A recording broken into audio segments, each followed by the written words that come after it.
magandang umaga po sa inyong lahat dyan. Sa magandang umaga po. Oras pala natin ngayon siguro may idol mag alas 3 na kasi umalis ako dun sa bahay 2:48.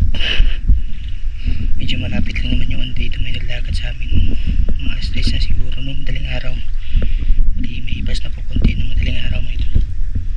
So po tayo ngayon na maghanap na pang ulam. May sumabit dito sa lapat baka mga idol pang alibasag. Banto.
video natin ay nahabol, baka makawala.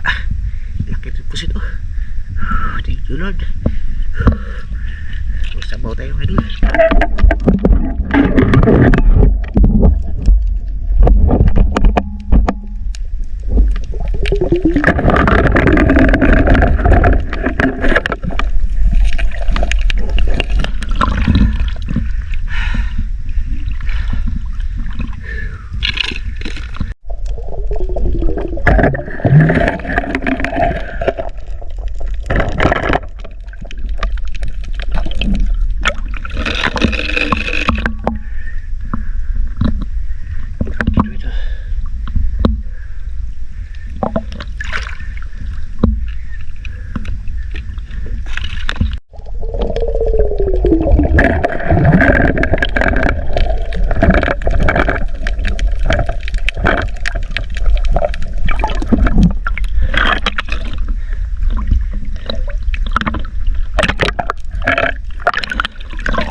Pakalaki mga idol.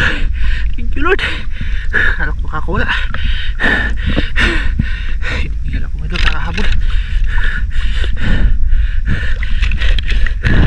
Ganyan din yung isa kalaki mga idol, yung nakawala sa atin. Grabe. Lalaban na sa mahal dito mga idol.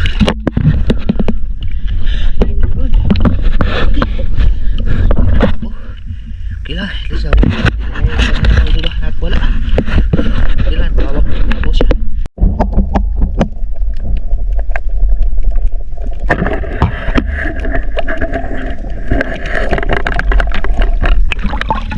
Sa barat, idol.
Inabot tayong umaga. At saka nagrasyahan din po tayo ngayong umagang to mga idol, no? Tiba-tiba po tayo. Sold na sold talaga sa pangulam. Thank you Lord kasi nakaulam tayo. Sobra pa sa ulam to mga idol. Grabe yung huli natin mga idol. First time ko makahuli. Yung ano pala, bantol na nakita natin, inano ko, tinapon ko kanina mga idol. Kasi baka malingat ako ba, matinig ako mga idol. Nahinaya ako doon sa ano, sa isang samaral ba. Grabe, napakalaki talaga ng mga idol. Halos madala ako doon eh. Kung may ano lang sana, ito ba, yung dulo ng pana ko, kung may sima to mga idol, hindi yun makakawala, no. Tumagos pa naman sana yung ano, itong bakal, kaso walang sima. Yung balak ko mamaya mga idol, lalagyan ko para bukas ng gabi, ay bukas ng umaga, balik tayo ulit dito, no. Thank you Lord kasi nakadami po tayo. Tsaka malalaki ngayon mga idol, malalaki po yung ano, na-discarte natin ngayon, no. Thank you Lord. Grabe mga idol. Lalapad ng mga natsambahan natin mga idol. Ito pa lang, sus, kala ko talaga hindi na mahuhuli mga idol. Kasing lapad sa palad ko mga idol. Halo-halo yan, may mga pusit, alimasag. Ayan, dami po mga idol, nakadami po talaga tayo. Ito, sus, dalawa po sana ng ganito. Dito yung banda na tamaan, yung nakawala ba, tumagos dito sa likuran. Pagkakita ko pa lang ng tama niya, parang ano, langanin talaga mga idol. Tsaka malalim pa. Hindi ako ano ba, magaan kasi itong shoot ko, yung bigay ng angle pa, magaan to mga idol. Hihilain ka talaga pataas, no. Yung bala kong gawin, magawa ako ng yung tingga ba sa gilid para hindi ako aangat agad mga idol. Kasi naangat ako agad eh, ito ba, kaya nabunot yun mga idol. Yung bala ko sana idiin yun, ilalim ba, kasi hindi ko na nagawa mga idol. Kasi nga hinila na ako, pulsot kasi ito mga idol, no? Mula sa baba pataas, kaya napakagaan natin sa ano, no, pag nasa malalim tayo yan. Tiba-tiba po talaga tayo mga idol. Dami, makikita nyo po to doon sa ano, sa bahay mga idol. Basta nakadami po tayo, malalaki pa ngayon mga idol. Ayun mga idol, dito na ba ako sa bahay. May nervy mga idol. Mga idol. Ito po yung lahat ng na-discarte natin kanina mga idol. Nakadami din po kami mga idol. Nakadami din po talaga mga idol, pang ulam. Nakaano pala ako, 4 na samaral pala mga idol. Yan o. Ito, yung pinakalas, may sumalubong sa akin, grupo. Yan. Ito talaga yung pinakamalaki mga idol. Ganito talaga yun. Mas malaki pa nga siguro dito kasi nadala yung pana ko. Mga media kilo din yung megit mga idol. Grabe. Yan, instant ulam na po mga idol. Tapos, ang lalapad ng mga danggit no? Yan, may pusit pa ako mga idol. Ito yung nakita nyo mga idol. Na ano, malaki-laki na din yung pusit. Tsaka dalawa to. Yung isa hindi na video. Tinira ko na lang mga idol kaysa makawala ba. Tapos ay nawala yung umang nito. Asan yung laman nito? May laman to na ano eh, umang. Mga idol, may mga limasag tayo. Mamaya ko na po siguro tulutuin mga idol, no? Pagkatapos ko magluto ng ano, tinapay. Kasi halanganin na mga idol pag niluto pa natin to, pang part 2 ba. Pinagpapana ko na lang yung mga limasag kasi makawala mga idol. Mahirap na, sayang din siya mga idol pag makawala. Tsaka may ano na ko, yung lamon tawag sa isla na ito mga idol, bagong huli. Sasarap nito pang sabaw mga idol eh. Namias tinuwa ni mga idol eh. Tapos may sugpo. Yan, sugpo tayo. Tsaka yung itong ano, yung hindi ganong malalaki ay ano to mga idol, dun sa una nating binaba ano. Nakita ko lang eh. Ang mandal eh. Dalawa sana mga idol eh. Ko kayong idol. Siya nga Diyos kitong eh. Alanganin talaga yung baba ko din. Tagilid ba, tapos papalis na siya, tinira ko. Kung na ano ko nga yun, na ganyan sa putik, makuha ko yun, di baling matinik ako mga idol. Magpapatinik ako basta lang makuha ba. Kaso napaka ano niya talaga, napaka ano ng tama, tsaka malalim din, malakas din siya mga idol eh. Nadala nga ako yung ano mga idol, nadala nga yung pana. Meron akong 2 cuttlefish oh. Yan, insured na ito yung pangsabaw. Allah, lamias pang sabaw na ito mga idol eh. Pusit, alimasag, tapos yung malaking samaral. Agoy, 50 na pong tinuwa ni mga idol. Tinuwa di lang ba naman dito. Ay ano yun to, tawag doon eh, i-reserve to mga idol para kinabukasan, no. Tsaka mamaya pala pag matapos ako sa ano, sa mga ginagawa ko dito, magawa ako ng pana yung mahaba mga idol. Kasi mahaba tapos may sima ba, para pag sakaling bumalik tayo bukas doon ay ano, pag may encounter tayo, kasi may mga malalaki pala talaga dyan mga idol, kagaya nito. Pag hindi ito makuha, sayang kayo mga idol. Ayan, kita-kits lang po sa part 2 nito mga idol, no? May ano pa kasi ako, may iba pa akong mission na gagawin mga idol. Pagkatapos magluto din na pa, ano natin to, iluluto.